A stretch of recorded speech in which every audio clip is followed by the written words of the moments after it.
Pues el tema es nutrición de precisión en enfermedades metabólicas, fortalezas y debilidades. Este es el contenido de la presentación. Cuando hablemos de los estudios de nutrición de precisión, no voy a mencionar todas las enfermedades metabólicas, voy a mencionar los estudios que hasta ahora son más relevantes y finalizaremos con las áreas de oportunidad y las conclusiones.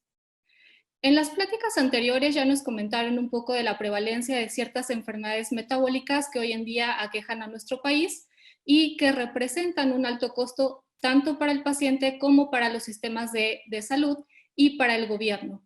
Es importante destacar cómo el cambio ha sido a través de los últimos 30 años, duplicando la prevalencia sin contar el hallazgo de las encuestas. Finalmente tenemos una prevalencia aproximada del 14% y en cuanto a sobrepeso y obesidad, si nosotros lo comparáramos con la encuesta del 2012, notaríamos que aproximadamente hay una ganancia de 1 punto porcentual por cada año en esta prevalencia. Y es de destacar que en los últimos 30 años, pues también se han hecho cambios recientes en la alimentación. Si nosotros observamos la gráfica, hay ciertos factores atribuibles a esta carga de enfermedad y mortalidad en nuestro país. Si hablamos de factores del comportamiento, tenemos en primer lugar a los factores de la dieta, contribuyendo con la mayor carga en cuanto a el desarrollo de diabetes y de enfermedades cardiovasculares. ¿Y cuáles han sido estos cambios que se han dado en estos últimos 30 años y que incluso han sido sugeridos en las guías alimentarias? Bueno, pues es el menor consumo de grasas, con esto un menor consumo de colesterol y pues como resultado se ha tenido que compensar con un mayor consumo de carbohidratos. Sin embargo, no hemos logrado contener la epidemia de obesidad y tampoco detener la incidencia de diabetes. Bueno, y es por esto que se hace tan relevante la nutrición de precisión, puesto que podríamos pensar que los promedios basados en la población, cuando hablamos de una persona en específico, pueden ser subóptimos. Entonces, la nutrición de precisión es un enfoque que utiliza las características individuales para desarrollar recomendaciones dietéticas, productos o servicios nutricionales específicos y estudia cómo los procesos por los cuales los nutrientes de los alimentos influyen en la expresión de nuestros genes. Los principales objetivos de la nutrición de precisión es adaptar estas estrategias de tratamiento y de prevención a las características únicas de las personas y poder cuantificar la contribución genética al riesgo de enfermedades metabólicas tales como la obesidad, la diabetes tipo 2 y el hígado graso, entre otras, para finalmente promover la salud y el bienestar del individuo. Probablemente algunos de nosotros nos hemos preguntado por qué si dos personas de características aparentemente similares, cuando comen exactamente lo mismo en cantidad y calidad, tienen respuestas diferentes a algunos parámetros bioquímicos, como puede ser la glucosa postprandial o los lípidos postprandiales o incluso variaciones en el peso. Y bien, pues es que hay muchos factores que son responsables de esta variabilidad en respuesta a los alimentos. El primero es la variabilidad genética, que ya ha sido estudiado, principalmente se enfoca en el estudio de los polimorfismos de un solo nucleótido. Otro factor importante es la edad. La mayoría de los estudios de nutrición de precisión se han realizado en la edad media, sin embargo, es importante realizar investigación en diferentes fases de la vida, puesto que los requerimientos son diferentes. Otro parámetro a investigar y a medir es la microbiota, la cual ya también ha sido muy desarrollada, ya ha sido investigada en conjunto con la genética. Principalmente se enfoca en el estudio de la microbiota intestinal. Otro factor importante es el sexo. Algunos estudios han emitido algunas conclusiones sin tomar en cuenta este factor. Otro factor muy relevante es la crononutrición. Importa lo que comemos, pero también cuándo lo comemos, por qué lo comemos y todo el contexto en relación a nuestra alimentación. Otro factor muy importante es la epigenética, que es el puente entre el ambiente y nuestros genes. Y por supuesto hay que tomar en cuenta el estado basal de los pacientes. No es lo mismo una persona que vive con diabetes a una persona que no lo padece. Aquí les presento la panorámica de la nutrición de precisión, y es que para hacer nutrición de precisión, además de tomar en cuenta los factores anteriores, también se hace uso de las ciencias ómicas, como son la proteómica, que es el estudio de un conjunto de determinadas proteínas en un determinado momento, la microbiómica, que es el estudio de los microorganismos que hospeda el huésped. Principalmente se ha hecho microbiota intestinal, metabolómica, que es la medición de los metabolitos, productos del metabolismo, la genómica, que se enfoca en estudiar el genoma completo, la epigenómica, que es el puente entre la expresión de nuestros genes a través de lo que comemos, el factor ambiente, y la transcriptómica, que puede estudiar múltiples conjuntos de genes de manera simultánea en un determinado tejido. En los estudios que les voy a presentar a continuación, se toma la glucosa postprandial como un indicador de una nutrición adecuada. ¿Esto por qué? Cuando nosotros comemos alimentos que principalmente contienen carbohidratos, entonces los digerimos, nos absorbemos mediante el intestino, y se provoca una secreción, un aumento en la glucosa postprandial, en el torrente sanguíneo, provocando también una secreción de insulina.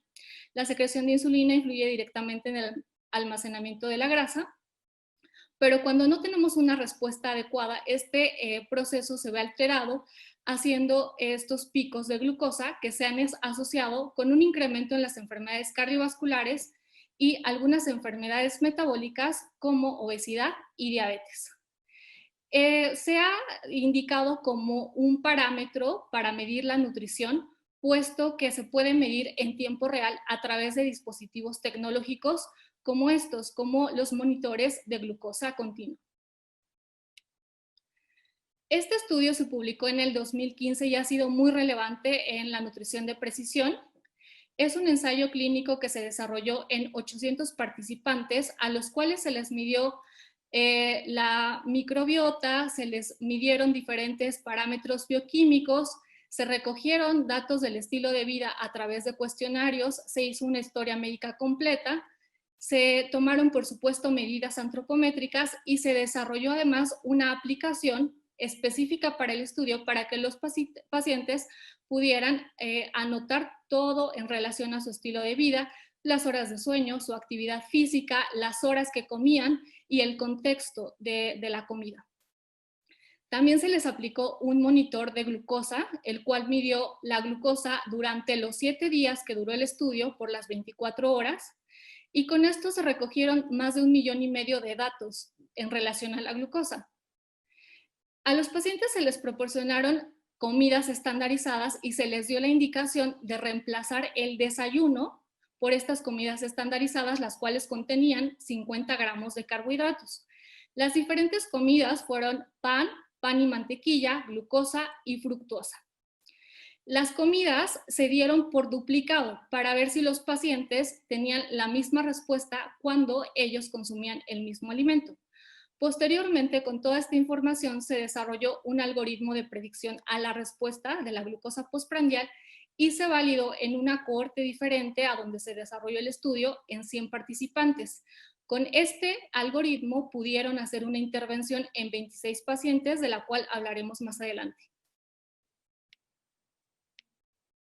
Bueno, lo interesante de este estudio es que los investigadores pudieron notar cómo los pacientes tienen diferentes respuestas incluso a comidas estandarizadas. Si nosotros observamos el panel de la izquierda, vemos que la respuesta a la fructosa es, la mayoría de los pacientes son altos respondedores en comparación cuando consumen pan o pan con mantequilla, por ejemplo. En el panel de la derecha tenemos el ejemplo de 4 participantes y la respuesta a un solo alimento. Podemos observar en este caso, por ejemplo, el paciente 67, como es un alto respondedor cuando consume pan blanco, pero si observamos la respuesta del paciente 358 o el paciente 637, podemos observar que en realidad el incremento de glucosa, su área bajo la curva, se mantiene bastante constante. Entonces, la respuesta en realidad a los alimentos es personalizada. Y podríamos pensar que a lo mejor es porque es una comida estandarizada. Sin embargo, los investigadores también midieron los alimentos de la vida real, todo lo que consumían los pacientes, y podemos observar cómo el área bajo la curva también tiene una variación de acuerdo al alimento en que se consuma, aunque pudiera contener relativamente la misma cantidad de carbohidratos, entre 20 y 40 gramos de carbohidratos. Si nosotros observamos el ejemplo de la derecha, podemos ver cómo un paciente es un alto respondedor a la fruta. Sin embargo, cuando come galletas con el mismo contenido de carbohidratos, relativamente es un bajo respondedor, la glucosa se mantiene más estable. Pero hay una respuesta opuesta por otro participante, en donde es un alto respondedor, por ejemplo, a las galletas, pero un bajo respondedor a la fruta, en este caso el plátano.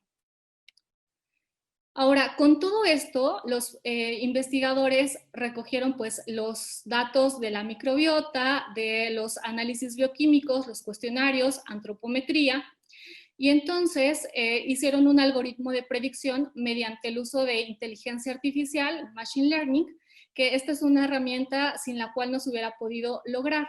Y hicieron diferentes árboles de decisiones, más de 4,000 árboles de decisiones, para finalmente llegar a los algoritmos de predicción, los cuales se validaron en una cohorte diferente en 100 pacientes, y se obtuvo una correlación bastante buena de 0,68 y en la cohorte de validación una correlación de 0,70.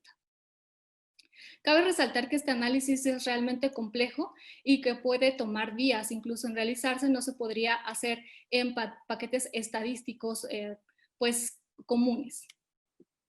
Con todo esto, los investigadores hicieron una intervención personalizada a 26 participantes que tenían prediabetes.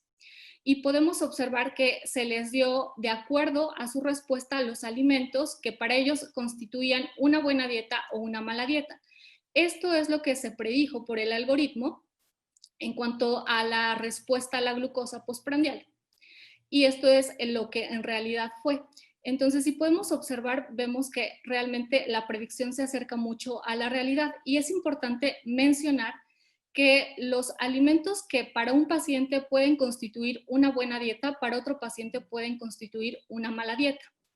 Entonces, si vemos cuando los participantes consumen una dieta adecuada para ellos, vemos que la glucosa postprandial se mantiene mucho más estable en comparación a cuando consumen una dieta mala para ellos. En este otro estudio, que es de un diseño muy similar, además de medir la glucosa postprandial, se miden también los lípidos, específicamente los triglicéridos de manera postprandial. También es un ensayo clínico que se realizó en más de 1,000 pacientes y se validó en otros 100 pacientes diferentes a la cohorte original. Este estudio también toma relevancia porque se incluyen 230 pares de gemelos para evaluar la contribución genética a esta respuesta de los alimentos. En este estudio también se tomaron muestras de metabolómica, parámetros bioquímicos, antropometría, se recogieron datos del estilo de vida mediante cuestionarios y también se les colocó un monitor de glucosa que lo midiera de manera continua. Y por supuesto también todo se registró en una aplicación que también fue diseñada específicamente para el estudio y se registraba ahí todo lo relacionado al estilo de vida. Este estudio duró 14 días. El primer día también fue en la clínica y posteriormente se fueron a su casa y los pacientes se tomaban las mediciones. Para triglicéridos se hacía una toma del dedo. Lo interesante de este estudio es que podemos ver la variabilidad en la respuesta. Los pacientes cumplen todos los rangos posibles de respuesta. Si podemos observar aquí en la primera gráfica, la variabilidad de la respuesta es de hasta 103%. Entonces, hay una dispersión muy grande entre los pacientes y si observamos qué es la mayor contribución a esta respuesta, podemos ver, por ejemplo, que sí, los marcadores de otros lípidos son importantes en la respuesta postprandial a los triglicéridos, la glucosa, la antropometría, la microbiota, pero si observamos, por ejemplo, la contribución genética a esta respuesta, podemos observar que es prácticamente menos del 2%.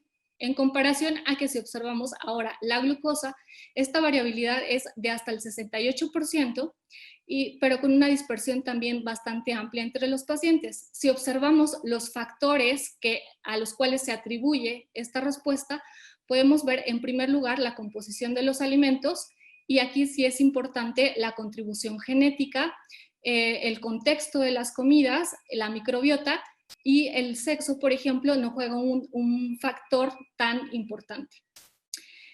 Posteriormente podemos observar la insulina, la variabilidad es del 59% entre los pacientes, pero también con una dispersión bastante amplia. Y cuando vemos los factores a los cuales se atribuye esta variabilidad, podemos ver que la glucosa es de los principales, la microbiota y algunos otros marcadores también como la antropometría, y de nuevo la genética prácticamente juega un papel nulo en esta respuesta.